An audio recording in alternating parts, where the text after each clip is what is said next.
ఇప్పటి వరకు చేసుకున్న అన్ని ప్రసాదాల్లోకి ఈ దద్దోజనం చాలా ఈజీ అండ్ సింపుల్ ప్రాసెస్.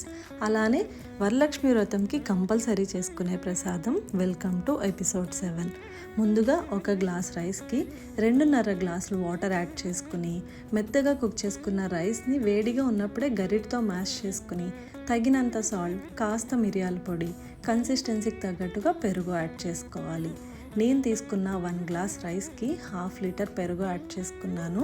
అలానే కాచి చల్లారి పెట్టుకున్న 1/2 గ్లాస్ మిల్క్ కూడా యాడ్ చేసి మంచిగా మిక్స్ అయిన తర్వాత తాలింపు పెట్టుకోవాలి. తాలింపు కోసం ఆయిల్ హీట్ చేసుకుని వేరుశనగ గుళ్ళు, ఆవాలు, జీలకర్ర, మినపప్పు, శనగపప్పు, సన్నగా కట్ చేసుకున్న అల్లం, పచ్చిమిర్చి, ఎండుమిర్చి, ఇంగువ, కరివేపాకు, లాస్ట్లో కాస్త జీడిపప్పు యాడ్ చేసి మంచిగా ఫ్రై అయిన తర్వాత అన్నంలో కలుపుకుని చివరిగా సన్నగా కట్ చేసుకున్న కొత్తిమీర యాడ్ చేసుకుంటే దద్దోజనం రెడీ అయిపోతుంది. అచ్చం గుళ్ళో పెట్టిన ప్రసాదం టేస్ట్ వస్తుంది. తప్పకుండా ట్రై చేసి ఎలా వచ్చిందో కామెంట్ చేయండి.